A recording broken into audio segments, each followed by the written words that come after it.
Welcome mga katikim!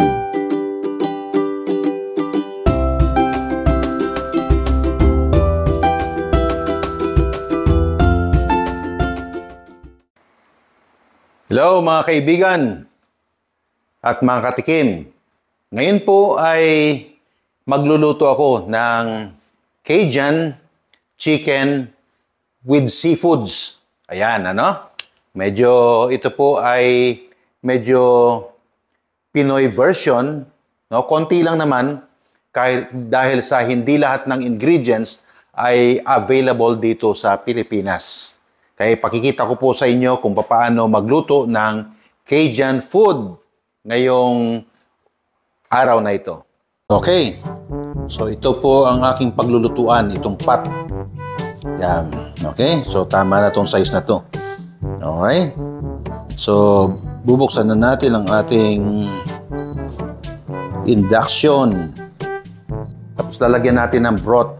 Ito ho ay chicken broth, ha.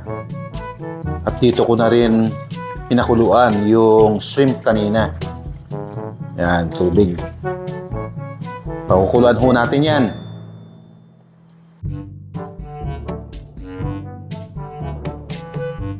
Ngayon ay lalagyan na natin ng sibuyas yan. Ito. Yan. So, chop ng maliliit. Actually, ang sinasuggest talaga sa main dish nito ay yung garlic powder. Pero ang nilagay ko ho ay yung totoong garlic, oh. Pilipino no? Yan.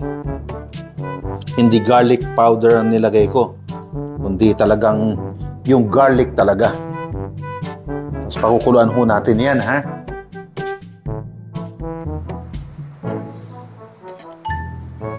Okay, kita nyo ho, kulong-kulo na. Lagay na naman natin itong bell pepper. Okay, isa't kalahating bell pepper ito eh.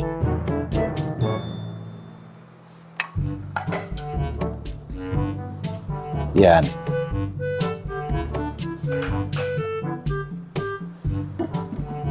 Tapos pakukuluan muna natin.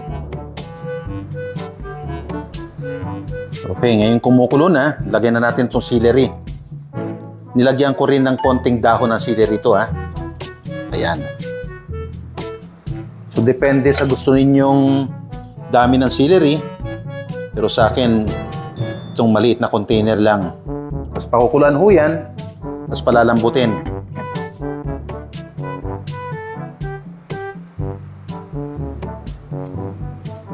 Tingnan natin.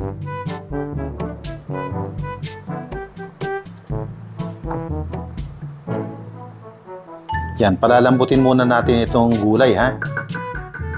Lalo yung celery, yung tangkay, matigas kasi yan. Mga 5 minutes pa.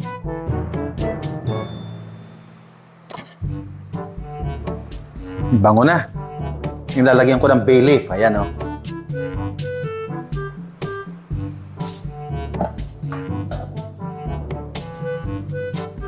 Tapos isasama ko na rin itong isang latang diced tomatoes. Yan. Isang lata. Tapos pakukuluan lang rin natin yan. Pakukuluan ho natin yan. Sasama na natin itong whole kernel corn. Isang lata rin. Ayan.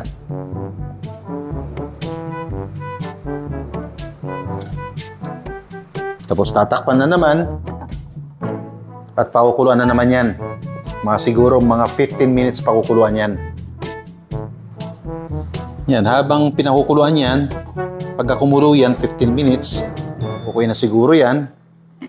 At habang nagpapakulo ako ay ito naman yung aking pitso na ilalagay. 2 pirasong pitso to, tapos chinap-chap ko. Niluto ko na rin ito. Tapos lalagyan ko rin ng tahong. Ayan, oh. Kalahating kilong tahong yan kanina. Nung tinanggal ko sa shell, wala na. Kukunti, oh. Tsaka ganyan talaga ang tahong dito sa Pilipinas, eh. Sa American, lalaki. Ganito kalalaki, oh. Okay? At saka shrimp. Niluto ko na rin tong shrimp, ha. Kasi baka masira eh. Okay? So yan, kumukulo na ngayon siya. Ngayon, ilalagay ko na ngayon to. Okay. Lalagay na natin yan ngayon. Patutuntahong.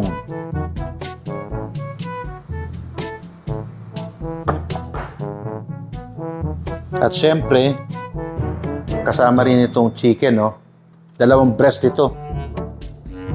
Lahat niluto ko na kasi mahirap eh. Baka masira pa eh. Yan. O haluin muna natin, ha? Ayan. Ang sarap na soup nito. Hindi lang masyadong masabaw, syempre. Kasi dalawa lang naman kami ni Ellen dito eh. Ayan. Tapos 10 minutes yan. Pagka kumulo na, ayan, kumukulo na eh. 10 minutes. Or 15 minutes pala. Lagyan ko na rin to ng basil. Ayan, basil oh.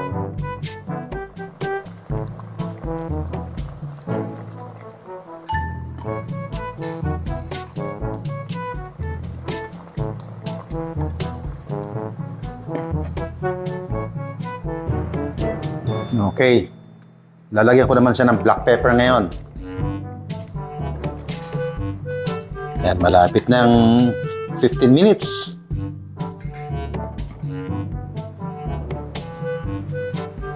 Tingnan natin. Oh, wow. Okay, dahil wala akong file powder talagang ginagamit sa Cajun eh.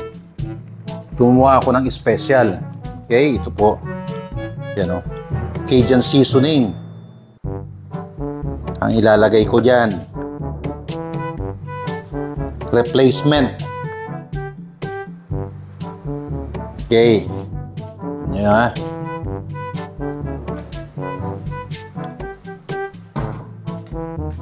Tingnan natin.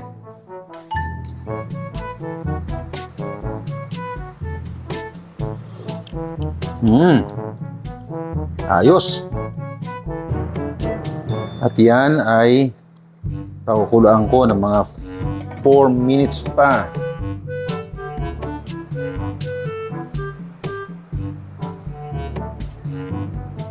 Lalagyan ko nga rin to ng isa pang seasoning. Lemon pepper seasoning. Yan. Lemon pepper seasoning.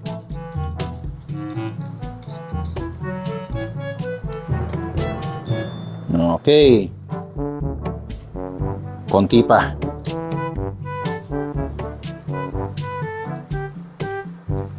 Namula na oh.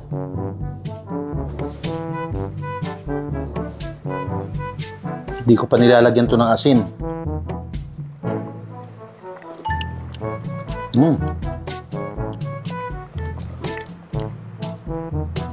Sarap na. Konti pa. Yan. Mamaya ilalagyan ko ng asin yan. Okay, 5 minutes pa. Okay, titimplahan na ho natin to ha. Titikman natin.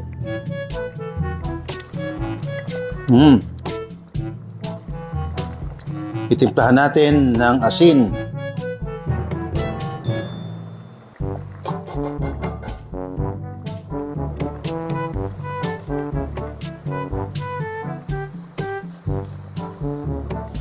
Okay na yan. Titikman natin. Ganito ba soup? Oo, ganitong soup.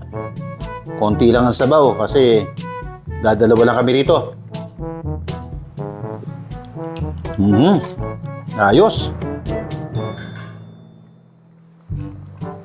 Ngayon ay ihahanda ko na doon sa aking lamesa.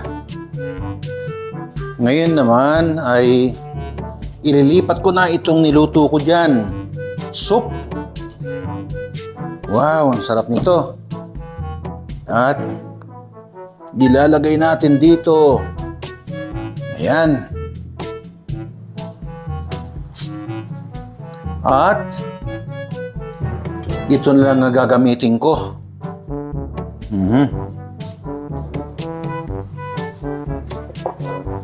Okay. Ngayon ho ay titikman ko naman, ano? Wow! Wow! Grabe! Ay, init!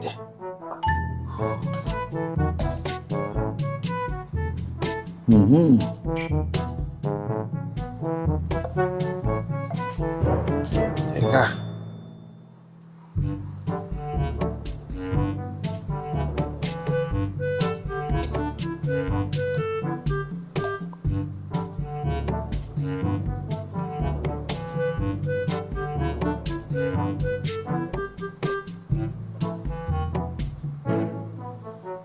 Ito.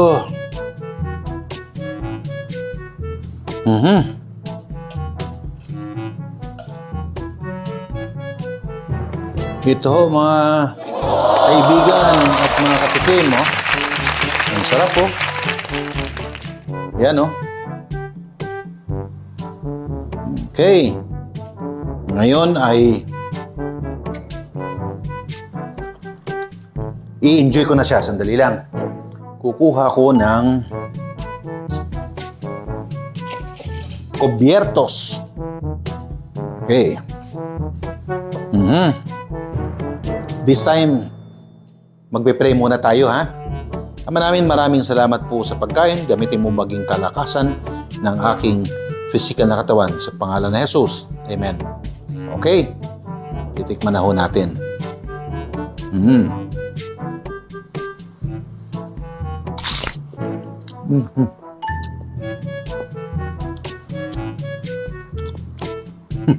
Talagang napege ko talaga yung file file powder. Okay talaga. Yung file powder na ginamit ko rito, yung peke, no, ay yung powder na mamasitas. At yun ay atsuete na pula. Tapos nilagyan ko ng Cajun seasoning. Nilagay ko sa tubig na yung natural na tubig lang. Hinalo ko. Tapos konti lang. Tapos inihalo ko kaya pumula. At dahil nga Cajun seasoning yung nilagay ko, talagang lasang Cajun talaga. Okay?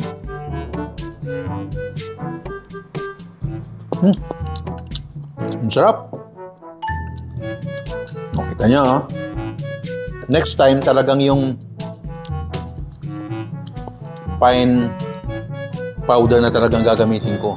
Nabibili ko yun sa Lazada ang halaga ay 1,200 something. Samantalang yung seasoning na ginamit ko ngayon ay hindi pa ako gumamit ng wala pang 100. Okay. Kaya lang, minute eh.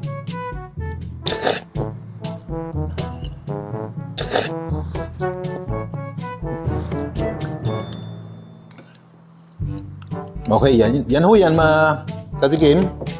So, ito po yung ating chicken with seafoods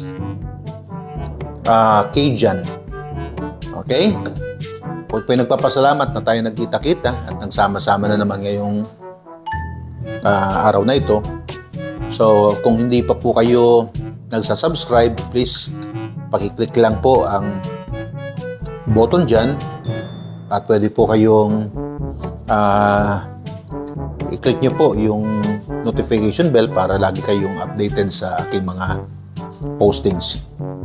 Okay, so mamaya po may Bible study ako. Live na naman yun. So pwede po kayong makasama rin po. Okay?